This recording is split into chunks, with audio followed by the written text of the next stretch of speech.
बंधुगण ଏହି ଚୈତ୍ର ପୂର୍ଣ୍ଣିମାରେ ଜଣେ ବ୍ୟକ୍ତି ଆପଣଙ୍କର ପ୍ରିୟ ଜିନିଷ ଗୁଡ଼ିକୁ ବନ୍ଧନ କରିବା ପାଇଁ ଏକ ମନ୍ତ୍ର ପ୍ରୟୋଗ କରିଛନ୍ତି।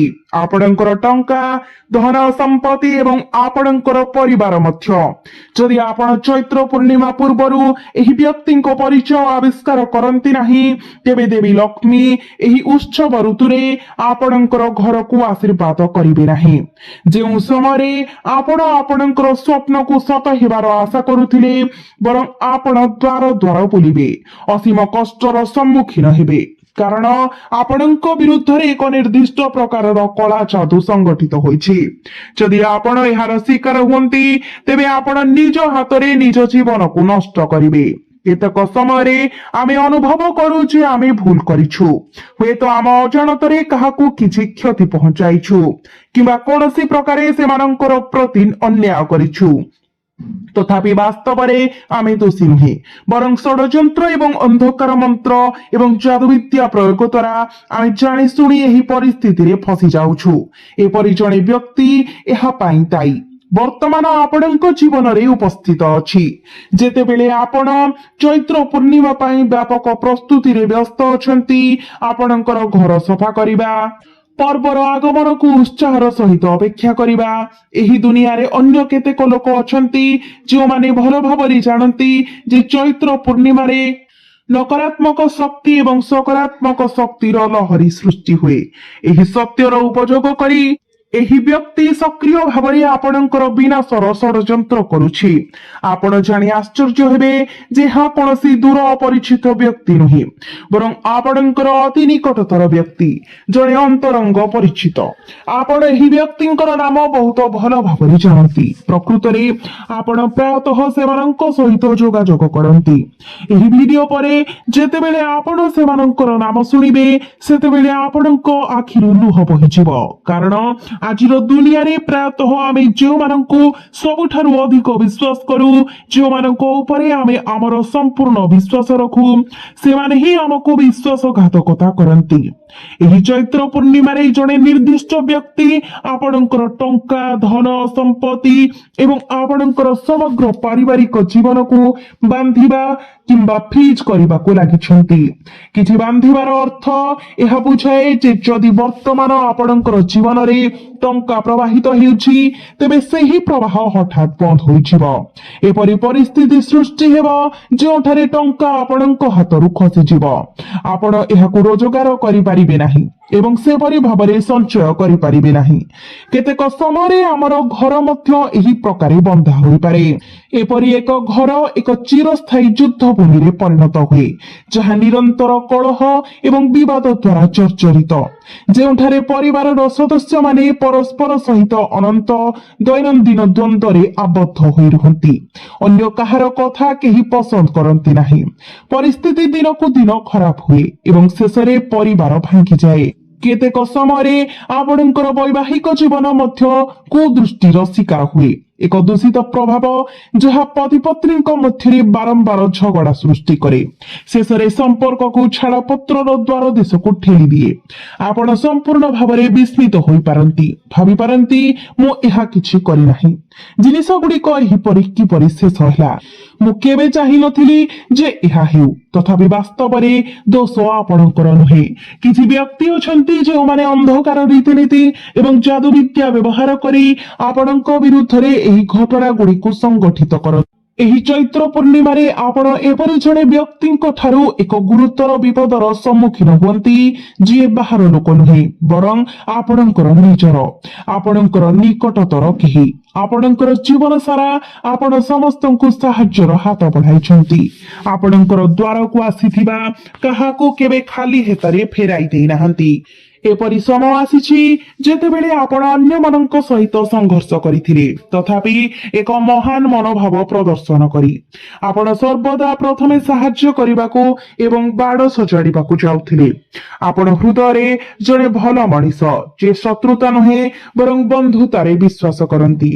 ଆପଣଙ୍କର ମାନସିକତା ଆପଣଙ୍କ ଚାରିପାଖରେ ଥିବା ସମସ୍ତଙ୍କୁ ଉତ୍ଥାନ କରିବା ଉପରେ କେନ୍ଦ୍ରିତ ଏବଂ ଚୈତ୍ର ପୂର୍ଣ୍ଣିମାର ଏହି ପର୍ବ ସମୟରେ ଆପଣ ସମସ୍ତଙ୍କ ସହିତ ଆପଣଙ୍କର ଆନନ୍ଦ ଏବଂ ଖୁସି ବାଣ୍ଟିବାକୁ ଚାହୁଁଛନ୍ତି, ତଥାପି ଆପଣଙ୍କ ଜୀବନରେ କିଛି ଲୋକ ଅଛନ୍ତି ଯେଉଁମାନେ ଆପଣଙ୍କର ଖୁସି ଉପରେ ଈର୍ଷାଳୁ ଦୃଷ୍ଟି ପକାନ୍ତି, ଯେଉଁମାନେ ଆପଣଙ୍କର ଆନନ୍ଦ ଲୁଟିବାକୁ ଚାହାନ୍ତି। ଆପଣଙ୍କର ମନରେ ଗୋଟିଏ ପ୍ରଶ୍ନ ନିଶ୍ଚୟ ପ୍ରତିଧ୍ୱନିତ ହେଉଥିବ, ମୁଁ କେବେ ସେମାନଙ୍କ ପ୍ରତି କଣ କରିଛି? ମୁଁ ମୋର ସାରା ଜୀବନରେ କେବେ କାହାକୁ କିଛି ଖରାପ କରିନାହିଁ, ତେବେ ସେମାନେ କାହିଁକି ମୋର ଆର୍ଥିକ ସୁସ୍ଥତାକୁ ନଷ୍ଟ କରିବାକୁ ଚେଷ୍ଟା କରୁଛନ୍ତି? ଏହି ସମ୍ପୂର୍ଣ୍ଣ ଭିଡିଓକୁ ଶେଷ ପର୍ଯ୍ୟନ୍ତ ଦେଖନ୍ତୁ, ଆପଣ ଏହି ପ୍ରଶ୍ନର ଉତ୍ତର ପାଇବେ।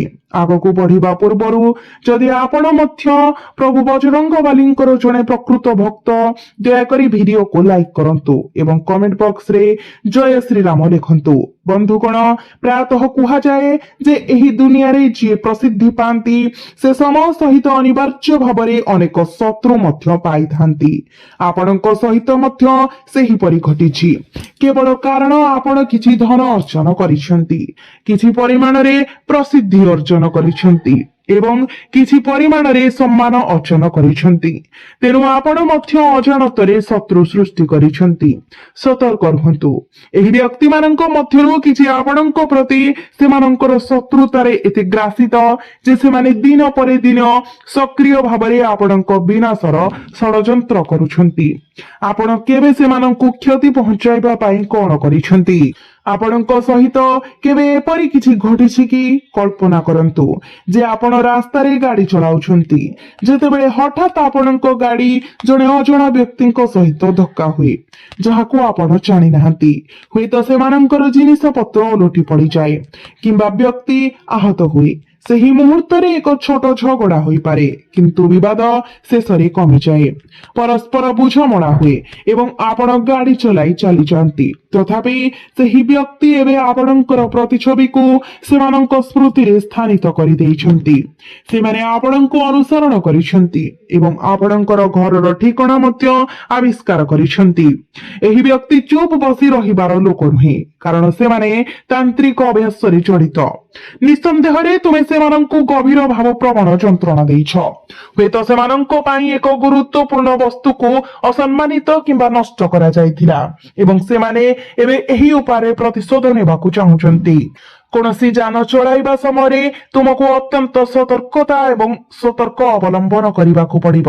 ଯଦି ତୁମେ ଅଜାଣତରେ କାହାକୁ କ୍ଷତି ପହଞ୍ଚାଇଥାଅ, ତେବେ ତୁମେ ତୁରନ୍ତ କ୍ଷତିପୂରଣ ପ୍ରଦାନ କରିବା ଉଚିତ। ଅହଙ୍କାର ପ୍ରଦର୍ଶନ କର ନାହିଁ। ପ୍ରାୟତଃ ଯେତେବେଳେ ଆମର ସ୍ପଷ୍ଟ ଦୋଷ ଥାଏ, ସେତେବେଳେ ମଧ୍ୟ ଆମେ ଯୁକ୍ତି ତର୍କ କିମ୍ବା ଝଗଡା ସମୟରେ ଅହଙ୍କାର କରିଥାଉ। ତଥାପି ଅହଙ୍କାର କିଛି ହାସଲ କରିବ ନାହିଁ, ଏହା କେବଳ ଶତ୍ରୁତାକୁ ବୃଦ୍ଧି କରିବ।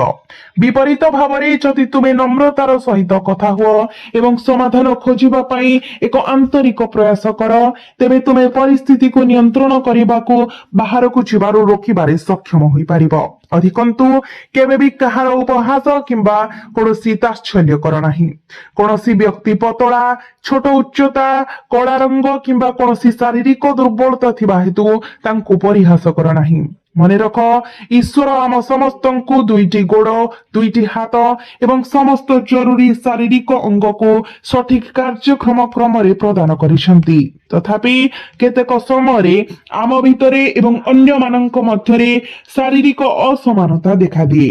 ଉଦାହରଣ ସ୍ୱରୂପ, ଜଣେ ବ୍ୟକ୍ତି ଅତ୍ୟଧିକ ଓଜନଦାର ହୋଇପାରନ୍ତି, ଯେତେବେଳେ ଅନ୍ୟ ଜଣେ ଅତ୍ୟନ୍ତ ପତଳା ରହିଯାଆନ୍ତି। ଏପରି ଜିନିଷ ଗୁଡିକ ଜୀବନର ଏକ ଅଂଶ। କିଛି ଲୋକ ଉଚ୍ଚତାରେ ବହୁତ ଛୋଟ ହୋଇଯାଆନ୍ତି, ଯେତେବେଳେ ଅନ୍ୟମାନେ ଉଚ୍ଚ ହୋଇଯାଆନ୍ତି। କିଛି ଗୋରା ଚର୍ମର ହୋଇଥାନ୍ତି, ଯେତେବେଳେ ଅନ୍ୟମାନେ କଳା ରଙ୍ଗର ହୋଇଥାନ୍ତି। ଏହି ପରିବର୍ତ୍ତନ ଗୁଡିକ ଏକ ନିରନ୍ତର ବାସ୍ତବତା। ତଥାପି ଏପରି ସମୟ ଆସେ ଯେତେବେଳେ କିଛି ବ୍ୟକ୍ତି ଅନ୍ୟମାନଙ୍କୁ ପରିହାସ କିମ୍ବା ଉପହାସ କରିବାକୁ ବହୁତ ଚେଷ୍ଟା କରନ୍ତି। ସେମାନେ ବିଚାର କରନ୍ତି ନାହିଁ ଯେ ପାଖରେ କିଏ ଠିଆ ହୋଇପାରେ କିମ୍ବା ସେମାନଙ୍କର କଥା ଅପମାନଜନକ ହୋଇପାରେ କି ନାହିଁ।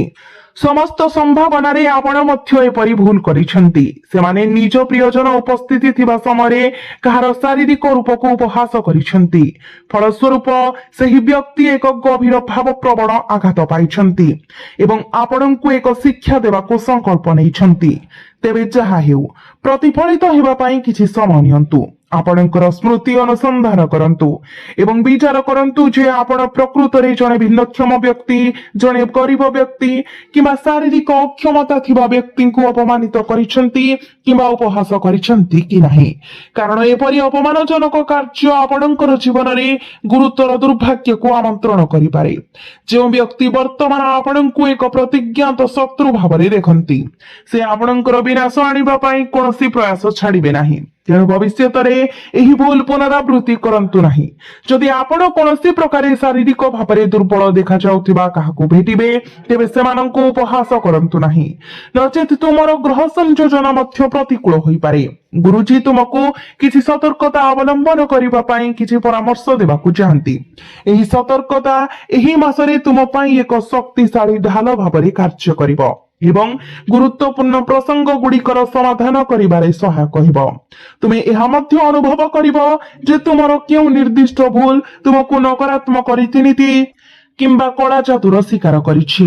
ଅନେକ ଲୋକଙ୍କର ସନ୍ଧ୍ୟା ସମୟରେ ମୁଖ୍ୟ ପ୍ରବେଶ ଦ୍ୱାରରେ ଦ୍ୱାରବନ୍ଧରେ ବସି ପଥଚାରୀଙ୍କ ସହିତ ଆଳସ୍ୟପୂର୍ଣ୍ଣ ଭାବରେ କଥାବାର୍ତ୍ତା କରିବାର ଅଭ୍ୟାସ ଥାଏ। ସୂର୍ଯ୍ୟାସ୍ତ ପରେ ତୁମକୁ ତୁମର ଘରର ମୁଖ୍ୟ ପ୍ରବେଶ ଦ୍ୱାରବନ୍ଧରେ ବସିବା କଡାକଡି ଏଡାଇବା ଉଚିତ। ଏପରି କରିବା ଦ୍ୱାରା ତୁମେ ତୁମର ଘର ଭିତରେ ସକାରାତ୍ମକ ଶକ୍ତିକୁ ହ୍ରାସ କରୁଛ, ଅବରୋଧ କରୁଛ, ଯାହା ବିଭିନ୍ନ ନକାରାତ୍ମକ ଶକ୍ତି ତୁମର ବାସସ୍ଥାନରେ ପ୍ରବେଶ କରିବାକୁ ଆରମ୍ଭ କରିବାକୁ ଅନୁମତି ଦିଏ। ତେଣୁ ଗୁରୁଜୀ ତୁମକୁ କହିବାକୁ ଚାହୁଁଥିବା ଏହି ପରାମର୍ଶକୁ ପାଳନ କର। କୌଣସି ପରିସ୍ଥିତିରେ ସନ୍ଧ୍ୟା ସମୟରେ ତୁମେ ତୁମର ଘରର ଦ୍ୱାରବନ୍ଧରେ ବସିବା ଉଚିତ ନୁହେଁ। ଏହା ବ୍ୟତୀତ ନିଶ୍ଚିତ କର ଯେ ନିରାମିଷ ଖାଦ୍ୟ ତୁମର ଘରର ସୀମା ମଧ୍ୟରେ ଗ୍ରହଣ କରାଯାଉଛି। ଅନେକ ଲୋକ ଅଛନ୍ତି ଯେଉଁମାନେ କେବଳ ସେମାନଙ୍କ ଘରେ ନିରାମିଷ ଖାଦ୍ୟ ରାନ୍ଧନ୍ତି ନାହିଁ, ବରଂ ଏହାକୁ ସେବନ ମଧ୍ୟ କରନ୍ତି। କିନ୍ତୁ ଯଦି ତୁମେ ଘରେ ଆମିଷ ଅଭ୍ୟାସ କରୁଛ, ତେବେ ନକାରାତ୍ମକ ଶକ୍ତି ତୁମ ଉପରେ ସିଧାସଳଖ ପ୍ରଭାବ ପକାଇପାରେ। କଳା ଜାଦୁ କିମ୍ବା ଦୁଷ୍ଟ ମନ୍ତ୍ରର ପ୍ରଭାବ ଗୋଟିଏ ଦିନ ମଧ୍ୟରେ ଆପଣଙ୍କ ଉପରେ ପ୍ରକାଶ ପାଇପାରେ, କାରଣ ଜଣେ ଜୀବନ୍ତ ପ୍ରାଣୀର ଜୀବନ ନେଉଥିବା ବ୍ୟକ୍ତିର ହାତ ଯିଏ ଏହାକୁ ହତ୍ୟା କରେ ଏବଂ ସେବନ କରେ କିମ୍ବା ଆମିଷ ଭୋଜନ କରେ, ଏତେ ଅପବିତ୍ର ବୋଲି ବିବେଚନା କରାଯାଏ ଯେ ଈଶ୍ୱର ସେମାନଙ୍କ ଦ୍ୱାରା ଅର୍ପଣ କରାଯାଇଥିବା ଜଳ ମଧ୍ୟ ଗ୍ରହଣ କରିବେ ନାହିଁ।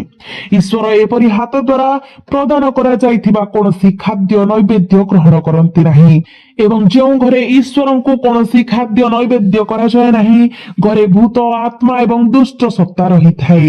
ଆପଣ ବର୍ତ୍ତମାନ ନିଜକୁ ଭାଗ୍ୟବାନ ମନେ କରିପାରନ୍ତି, ତଥାପି ନିକଟ ଭବିଷ୍ୟତରେ ଆପଣଙ୍କ ପ୍ରତି ଏକ ବଡ଼ ଦୁର୍ଭାଗ୍ୟ ଘଟିବାର ଏକ ସ୍ପଷ୍ଟ ସମ୍ଭାବନା ଅଛି, କାରଣ ଏହି ଜଗତରେ ଅତୃପ୍ତ ଇଚ୍ଛା ସହିତ ଭ୍ରମଣ କରୁଥିବା ଆତ୍ମାମାନେ ଆପଣଙ୍କୁ ସେମାନଙ୍କର ପରବର୍ତ୍ତୀ ଶିକାର କରିପାରନ୍ତି। ତେଣୁ ଆପଣଙ୍କୁ ଏହି ବିଷୟ ପ୍ରତି ବିଶେଷ ଏବଂ ବିଶେଷ ଧ୍ୟାନ ଦେବାକୁ ପଡିବ। ନିରାମିଷ ଖାଦ୍ୟ ଖାଆନ୍ତୁ, ଆମିଷ ଠାରୁ କଠୋର ଦୂରତା ବଜାୟ ରଖନ୍ତୁ, ମଦ୍ୟପାନ ଠାରୁ ଦୂରେଇ ରୁହନ୍ତୁ। ଯଦି ତୁମେ ଏପରି କର, ତେବେ ମାତ୍ର ଗୋଟିଏ ସପ୍ତାହ ମଧ୍ୟରେ ତୁମେ ଦେବତା ମାନଙ୍କର କୃପା ପାଇବ ଏବଂ ତୁମ ଜୀବନରେ ଧନ ଏତେ ପ୍ରଚୁର ପରିମାଣରେ ପ୍ରବାହିତ ହେବ ଯେ ତୁମେ ସବୁ ଗଣିବାକୁ ଚେଷ୍ଟା କରି କ୍ଳାନ୍ତ ହୋଇଯିବ। ତୁମେ ବାରମ୍ବାର ଆଉ ଏକ ଭୁଲ କରୁଛ। ଯଦି କେହି ସନ୍ଧ୍ୟାରେ ତୁମର ଦ୍ୱାର ନିକଟକୁ କିଛି ମାଗିବାକୁ ଆସିଥାଏ, ତେବେ ତାକୁ ଦେବାର ଭୁଲ କର ନାହିଁ, କାରଣ ଏପରି ବ୍ୟକ୍ତି ଭଲ ଭାବରେ ଜାଣନ୍ତି ଯେ ଯଦି ତୁମେ ସନ୍ଧ୍ୟା ସମୟରେ କୌଣସି ଜିନିଷ ଦେଉଛ, ତେବେ ତୁମର ଘରର ସମୃଦ୍ଧି ଏବଂ ଆଶୀର୍ବାଦ ପ୍ରଭାବଶାଳୀ ଭାବରେ ସେମାନଙ୍କ ପାଖକୁ ସ୍ଥାନାନ୍ତରିତ ହେବ। ତୁମେ ହୁଏତ ଦେଖିଛ ଯେ କିଛି ଲୋକ ଅଛନ୍ତି ଯେଉଁମାନଙ୍କର ନିଜ ଘର ସବୁବେଳେ ଖାଦ୍ୟରୁ ଶୂନ୍ୟ ମନେ ହୁଏ। ଯେତେବେଳେ ସେମାନଙ୍କୁ ପନିପରିବା, ଦହି, ଲୁଣ, ମଇଦା କିମ୍ବା ଚା ଆବଶ୍ୟକ ହୁଏ, ସେମାନେ ତୁରନ୍ତ ତୁମର ଦ୍ୱାର ଦେହକୁ ଚାଲି ଆସନ୍ତି। ଏପର୍ଯ୍ୟନ୍ତ ତୁମେ ହୁଏତ ଦୟାରୁ ସେମାନଙ୍କୁ ସାହାଯ୍ୟ କରିଥାଇପାର, ତଥାପି ତୁମେ ଏବେ ଏହି ବିଷୟରେ ସତର୍କତା ଅବଲମ୍ବନ କରିବା ଉଚିତ। ତୁମକୁ ସେମାନଙ୍କୁ ଗୋଟିଏ କଥା ସ୍ପଷ୍ଟ କରିବାକୁ ପଡିବ। ସନ୍ଧ୍ୟା ସମୟରେ ତୁମେ କାହାକୁ କିଛି ଦିଅ ନାହିଁ। ଯଦି ତୁମେ ଏହାକୁ କେବଳ ଥରେ ସ୍ପଷ୍ଟ ଏବଂ ଦୃଢ ଭାବରେ କହିବ, ତେବେ ସେହି ବ୍ୟକ୍ତି ବାରମ୍ବାର ତୁମ ପାଖକୁ ଆସିବା ବନ୍ଦ କରିଦେବ। ଏବଂ ତୁମେ ଏକ ଗୁରୁତ୍ୱପୂର୍ଣ୍ଣ କ୍ଷତିରୁ ରକ୍ଷା ପାଇବ। ଏହି ଦୁନିଆରେ ଦୁଇ ପ୍ରକାରର ଲୋକ ଅଛନ୍ତି, ଯେଉଁମାନେ ଆମକୁ ପ୍ରକୃତରେ ନିଜର ବୋଲି ଭାବନ୍ତି, ଆମକୁ ସମ୍ପୂର୍ଣ୍ଣ ହୃଦୟ ସହିତ ଗ୍ରହଣ କରନ୍ତି ଏବଂ ଯେଉଁମାନେ କେବଳ ଆମକୁ ଗ୍ରହଣ କରିବାର ଅଭିନୟ କରନ୍ତି, କେବଳ ସ୍ନେହର ବାହ୍ୟ ପ୍ରଦର୍ଶନରେ ଲିପ୍ତ ହୁଅନ୍ତି। ବାସ୍ତବରେ ଆପଣ ପୂର୍ବରୁ ଆପଣଙ୍କର ଜୀବନରେ ଏକ ଗୁରୁତର ବିପଦର ସମ୍ମୁଖୀନ ହୋଇଛନ୍ତି। ଆପଣ ନିଜକୁ ଏପରି ପରିସ୍ଥିତିରେ ଫସି ଯାଇଛନ୍ତି ଯେଉଁଠାରେ ଆପଣ ଜାଣନ୍ତି ଯେ ଆପଣ ନିର୍ଦ୍ଦୋଷ, ତଥାପି ସମସ୍ତେ ଆପଣଙ୍କ ବିରୁଦ୍ଧରେ ଯାଇଛନ୍ତି। ଏପରି ମୁହୂର୍ତ୍ତରେ କିଛି ବ୍ୟକ୍ତି ଆପଣଙ୍କୁ କହିବାକୁ ଆସିବେ, ମୁଁ ଆପଣଙ୍କୁ ବିଶ୍ୱାସ କରେ, ଆପଣ କେବେ ଏପରି କାମ କରିପାରିବେ ନାହିଁ। ହୁଏତ ଆପଣଙ୍କର ଜୀବନ ସାଥୀ ଆପଣଙ୍କ ପାଖରେ ଠିଆ ହୋଇ ନିଶ୍ଚିତ କରିବେ, ଆପଣ ଏହା କରିବାକୁ ଅକ୍ଷମ। ମୋର ଆପଣଙ୍କ ଉପରେ ବିଶ୍ୱାସ ଅଛି। ଯଦି ଏହା ଘଟେ ତେବେ ବିଚାର କରନ୍ତୁ ଯେ ଆପଣ ପୂର୍ବରୁ ବିଶ୍ୱକୁ ଜିତି ସାରିଛନ୍ତି। ଯଦି ଆପଣଙ୍କର ପ୍ରିୟଜନ ଆପଣଙ୍କର ଉପରେ ବିଶ୍ୱାସ କରନ୍ତି, ଯଦି ଆପଣଙ୍କର ପିତାମାତା ଆପଣଙ୍କୁ ଗର୍ବର ସହିତ ଦେଖନ୍ତି ଏବଂ ଆପଣଙ୍କର ପିଲାମାନେ ଏବଂ ଆପଣଙ୍କର ଜୀବନ ସାଥୀ ଆପଣଙ୍କ ଯୋଗୁଁ ସମ୍ମାନର ଭାବନା ଅନୁଭବ କରନ୍ତି, ତେବେ ଏକ ସାଧାରଣ ଆୟ ଦ୍ୱାରା ନିରାଶ ହେବାର କୌଣସି ଆବଶ୍ୟକତା ନାହିଁ। ବରଂ ଆପଣ ହସି ହସି ଜୀବନର ପ୍ରତିକୂଳତାକୁ ସାମ୍ନା କରିବା ଉଚିତ। କାରଣ ପ୍ରକୃତରେ ଯେଉଁ ବ୍ୟକ୍ତି ତାଙ୍କ ପରିବାର ଦ୍ୱାରା ଆଦର ପାଆନ୍ତି ଏବଂ ସେମାନଙ୍କର ପ୍ରଚୁର ଆଶୀର୍ବାଦ ପାଆନ୍ତି, ସେ ପ୍ରତ୍ୟେକ ଅର୍ଥରେ ଜଣେ ରାଜା। ଜୀବନ ଆଜି ଏଠାରେ ଅଛି ଏବଂ କାଲି ଚାଲି ଯାଇଛି। ଏହି କାରଣରୁ ଆମେ ଏହି ଅଞ୍ଚଳକୁ ମର୍ତ୍ତ୍ୟ ଜଗତ ବୋଲି କହୁଛୁ। ଯେହେତୁ ତୁମେ ଏହି ଜଗତରେ ପ୍ରବେଶ କରିଛ, ଶୀଘ୍ର ହେଉ ବା ବିଳମ୍ବରେ, ଆଜି କାଲି ହେଉ ବା ପରଦିନ, ତୁମକୁ ମଧ୍ୟ ଶେଷରେ ଏଥିରୁ ବିଦାୟ ନେବାକୁ ପଡିବ। ତେଣୁ ତୁମକୁ ମନେ ରଖିବାକୁ ହେବ ଯେ ଜୀବନର ପ୍ରତ୍ୟେକ ପର୍ଯ୍ୟାୟରେ ତୁମର କଥା କୃତଜ୍ଞ, ତୁମର ଆଚରଣ ଅନୁକରଣୀୟ ଏବଂ ତୁମର କାର୍ଯ୍ୟ ସଦ୍ଗୁଣରେ ପରିପୂର୍ଣ୍ଣ ହେବା ଉଚିତ। କାରଣ ଏହି ଜଗତରେ ଏହି ତିନୋଟି ଜିନିଷ ଅତ୍ୟନ୍ତ ମହତ୍ୱପୂର୍ଣ୍ଣ। ଯଦି ଏହି ମାସରେ ତୁମେ ଧନ ଅର୍ଜନ କରିବାକୁ, ପ୍ରତ୍ୟେକ ପ୍ରୟାସରେ ଉତ୍କର୍ଷ ହାସଲ କରିବାକୁ ଏବଂ ପ୍ରକୃତରେ କିଛି ଉଲ୍ଲେଖନୀୟ ହାସଲ କରିବାକୁ ଇଚ୍ଛା କରୁଛ, ତେବେ ତୁମର ସର୍ବପ୍ରଥମେ ପ୍ରାଥମିକତା ଏହା ହେବା ଉଚିତ, ନିଶ୍ଚିତ କର ଯେ ଯେତେବେଳେ କୌଣସି ଶବ୍ଦ ତୁମର ଓଠରୁ ଯାଏ, ତାହା ଏପରି ପ୍ରକୃତିର ହେଉ ଯେ ଏହା ଶୁଣିଥିବା ବ୍ୟକ୍ତିଙ୍କ ହୃଦୟ ଜିତିପାରେ। କିଛି ଲୋକ ଏପରି ତିକ୍ତତାର ସହିତ କଥା ହୁଅନ୍ତି, ଏପରି ଖରାପ ଭାଷା ବ୍ୟବହାର କରନ୍ତି ଏବଂ ପ୍ରତ୍ୟେକ ସମୟରେ ବ୍ୟଙ୍ଗ ବ୍ୟବହାର କରନ୍ତି ଯେ ସେମାନଙ୍କ ସହିତ ସମ୍ପର୍କ ସ୍ଥାପନା କରିବା, ସେମାନଙ୍କ ପାଖରେ ବସିବା, ଏଥିରେ ତୁମକୁ କୌଣସି ଇଚ୍ଛା ହେବ ନାହିଁ। ଯେତେବେଳେ ସେମାନେ ପାଖକୁ ଆସନ୍ତି, ତୁମେ ସହଜାତ ଭାବରେ ମୁହଁ ଟାଣ କର, କାରଣ ସେମାନଙ୍କର ଶକ୍ତି ନକାରାତ୍ମକ। ଯେତେବେଳେ ସେମାନେ ଆସନ୍ତି, ସେମାନେ କୌଣସି ଅର୍ଥପୂର୍ଣ୍ଣ କଥାବାର୍ତ୍ତାରେ ସାମିଲ ହୋଇପାରନ୍ତି ନାହିଁ, ବରଂ ସେମାନେ ତୁଚ୍ଛ ମନ୍ତବ୍ୟ ଦିଅନ୍ତି, ଆପଣଙ୍କୁ ନୀଚ କରିବା କିମ୍ବା ତଳେ ପକାଇବା ପାଇଁ କରାଯାଇଥିବା ମନ୍ତବ୍ୟ ଦିଅନ୍ତି। ତେଣୁ ତୁମକୁ ଏହି ବିଷୟ ପ୍ରତି ବିଶେଷ ଧ୍ୟାନ ଦେବାକୁ ପଡିବ। ତୁମର କଥା ତୁମର ଚରିତ୍ରକୁ ଉଚ୍ଚ କରିପାରିବ କିମ୍ବା ତାକୁ ନଷ୍ଟ କରିପାରିବ। ଯଦି ତୁମେ ଶତ୍ରୁ ସୃଷ୍ଟି କର, ତେବେ ତୁମେ କଳା ଯାଦୁ କିମ୍ବା ଷଡ଼ଯନ୍ତ୍ରର ଶିକାର ହୁଅ ଏବଂ ଯଦି ଏପରି ନକାରାତ୍ମକ ଶକ୍ତି ତୁମ ପ୍ରତି ନିର୍ଦ୍ଦେଶିତ ହୁଏ, ତେବେ ତୁମର ପ୍ରୟାସ ସମ୍ପୂର୍ଣ୍ଣ ନଷ୍ଟ ହୋଇପାରେ। ଦ୍ୱିତୀୟତଃ, ତୁମକୁ ତୁମର କର୍ମ ଉପରେ ଧ୍ୟାନ ଦେବାକୁ ପଡିବ। ବେଳେ ବେଳେ ତୁମ ଭିତରେ ଏକ ଲୋଭୀ ଆବେଗ ସୃଷ୍ଟି ହୋଇପାରେ, ଯାହା ତୁମକୁ ଏକ ନିର୍ଦ୍ଦିଷ୍ଟ କାର୍ଯ୍ୟ କରିବାକୁ ପ୍ରେରଣା ଦେଇଥାଏ। ତଥାପି ଲୋଭ ଏକ ଭୟଙ୍କର କଷ୍ଟ, ତୁମକୁ ଏଥିରୁ ଦୂରେଇ ରହିବାକୁ ପଡିବ। ତୁମେ ସମସ୍ତଙ୍କୁ ସାଙ୍ଗରେ ନେବାକୁ ଚେଷ୍ଟା କରିବାକୁ ପଡିବ, ଅନ୍ତର୍ଭୁକ୍ତ ହେବା ପାଇଁ, ଯଦିଓ କେହି ତୁମକୁ ବିଶ୍ୱାସଘାତକତା କରନ୍ତି, କାରଣ ତୁମର ହୃଦୟ ଭିତରେ ସନ୍ତୋଷର ଭାବନା ରହିବ, ଜ୍ଞାନ ଯେ ତୁମେ ସ୍ୱାର୍ଥପରତାରୁ କାର୍ଯ୍ୟ କରିନାହ। ତେଣୁ ଭଲ କାର୍ଯ୍ୟ କର ଏବଂ ତୁମର ହୃଦୟରେ କୌଣସି ଛଳନା ରଖ ନାହିଁ। ଏବେ ଆମେ ଦୁଇ ଜଣଙ୍କର ନାମ ପ୍ରକାଶ କରିବାକୁ ଚାହୁଁଛୁ, ଯେଉଁମାନେ ଆପଣଙ୍କର ଆର୍ଥିକ, ଆପଣଙ୍କର ଘର ଏବଂ ଆପଣଙ୍କର ପାରିବାରିକ ଜୀବନ ଉପରେ ନକାରାତ୍ମକ ପ୍ରଭାବ ପକାଇଛନ୍ତି। ଏକ ବନ୍ଧନକାରୀ ମନ୍ତ୍ର। ଯଦି ଆପଣ ଏହି ବ୍ୟକ୍ତିମାନଙ୍କୁ ଚିହ୍ନଟ କରିବାରେ ବିଫଳ ହୁଅନ୍ତି, ତେବେ ଏହା ଆପଣଙ୍କ ଜୀବନର ସବୁଠାରୁ ବଡ଼ ଭୁଲ ପ୍ରମାଣିତ ହୋଇପାରେ। ଏହି ଚୈତ୍ର ପୂର୍ଣ୍ଣିମାରେ ଦିବ୍ୟ ମାତା ସେମାନଙ୍କୁ ଅସନ୍ତୋଷ ସହିତ ଦେଖିପାରନ୍ତି ଏବଂ ଯଦି ଆପଣ ସତର୍କ ନ ରୁହନ୍ତି, ତେବେ ଆପଣଙ୍କ ଉପରେ ସମସ୍ୟାର ପାହାଡ ପଡିପାରେ। ତେବେ ଏହି ଦୁଇ ବ୍ୟକ୍ତି କିଏ ଯେ ବିପଦ ସୃଷ୍ଟି କରୁଛନ୍ତି, ଆମେ ଉଭୟଙ୍କ ନାମ ପ୍ରକାଶ କରିବୁ, ଜଣେ ପୁରୁଷ ଏବଂ ଜଣେ ମହିଳା, ଏବଂ ଉଭୟ ସମାନ ସମୟରେ ଫୋନ କଲ୍ ପାଇବେ। ଆପଣଙ୍କୁ କେବଳ ନିଶ୍ଚିତ କରିବାକୁ ପଡିବ ଯେ ଜାଣତରେ ହେଉ କିମ୍ବା ଅଜାଣତରେ ଆପଣ ଏହି ଲୋକମାନଙ୍କ ସହିତ କୌଣସି ସମ୍ପର୍କ ବଜାୟ ରଖିବେ ନାହିଁ, ସେମାନଙ୍କ ଠାରୁ ଦୂରତା ରଖିବେ। ତାଲିକାରେ ପ୍ରଥମେ ଆମେ ଜଣେ ପୁରୁଷଙ୍କର ନାମ ପ୍ରକାଶ କରିବାକୁ ଯାଉଛୁ। ଏକ ନାମ ଯାହା ଇଂରାଜୀ ଅକ୍ଷର ଭି ସହିତ ଆରମ୍ଭ ହୁଏ। ସେମାନଙ୍କର ହୃଦୟ ବହୁତ ସଂକୀର୍ଣ୍ଣ ହୋଇଥାଏ। ସେମାନେ ସାମାନ୍ୟ ଉତ୍ତେଜନାରେ ଆପତ୍ତି କରନ୍ତି। ସେମାନେ ତୁଚ୍ଛ କଥାରେ ତୁମକୁ ଅପମାନିତ କରିବାକୁ କିମ୍ବା ତୁମକୁ ଉପହାସ କରିବାକୁ ପ୍ରବୃତ୍ତ ହୁଅନ୍ତି। ତେଣୁ ଅତ୍ୟନ୍ତ ସତର୍କ ରୁହନ୍ତୁ ଏବଂ ଭି ଅକ୍ଷର ସହିତ ଆରମ୍ଭ ହେଉଥିବା ଯେକୌଣସି ବ୍ୟକ୍ତିଙ୍କ ଠାରୁ ଦୂରେଇ ରୁହନ୍ତୁ। ନଚେତ୍ ଯେତେବେଳେ ତୁମେ ବଞ୍ଚିଛ, ଏହି ବ୍ୟକ୍ତି ତୁମର ଜୀବନକୁ ଏକ ଜୀବନ୍ତ ନର୍କରେ ପରିଣତ କରିଦେବ, କାରଣ ସେମାନେ ତୁମକୁ ସାମାନ୍ୟ ଖୁସି ଦେଖିବାକୁ ସହ୍ୟ କରିପାରିବେ ନାହିଁ। ଦ୍ୱିତୀୟତଃ, ମୁଁ ଜଣେ ମହିଳାଙ୍କ କଥା ଉଲ୍ଲେଖ କରିବାକୁ ଚାହେଁ, ଯାହାଙ୍କର ନାମ ଇଂରାଜୀ ଅକ୍ଷର କେ ସହିତ ଆରମ୍ଭ ହୁଏ। ଏହି ମହିଳା ସର୍ବଦା ତୁମର ଫାଇଦା ନେବାକୁ ପ୍ରସ୍ତୁତ। ସେ ନିରନ୍ତର ତୁମର ଏକ ବନ୍ଧନ ସୃଷ୍ଟି କରିଛି ଏବଂ ତୁମକୁ ଶୋଷଣ କରିଛି। ତାଙ୍କୁ ଜିନିଷପତ୍ର ଆଣିବାକୁ ହେଉ କିମ୍ବା କାର୍ଯ୍ୟ ସମାପ୍ତ କରିବାକୁ ହେଉ, ସେ ସର୍ବଦା ତୁମକୁ ନିଜ ଉଦ୍ଦେଶ୍ୟରେ ବ୍ୟବହାର କରନ୍ତି। ଏହା ବ୍ୟତୀତ ଏହା ମନେ ରଖନ୍ତୁ, ଏହି ମହିଳା ହିଁ ତୁମଠାରୁ ତୁମର ବ୍ୟକ୍ତିଗତ ଗୁପ୍ତ କଥା ବାହାର କରୁଛନ୍ତି ଏବଂ ଏହା କରି ତୁମର ଧନ ସମ୍ପତ୍ତି ଲୁଟୁଛନ୍ତି। ତେଣୁ ତୁମେ ପ୍ରତ୍ୟେକ କାର୍ଯ୍ୟକୁ ସମ୍ପୂର୍ଣ୍ଣ ହୃଦୟର ସହିତ କରିବା ଜାରି ରଖିବା ଉଚିତ। ଏହି ଚିନ୍ତାଧାରା ଦୃଢ ଭାବରେ ମନେ ରଖନ୍ତୁ। ଯଦି ମୁଁ ଏହି ପ୍ରତିକାର କରେ, ତେବେ ମୋ ଜୀବନରେ ହେଉଥିବା ଅସୁବିଧା ବନ୍ଦ ହୋଇଯିବ।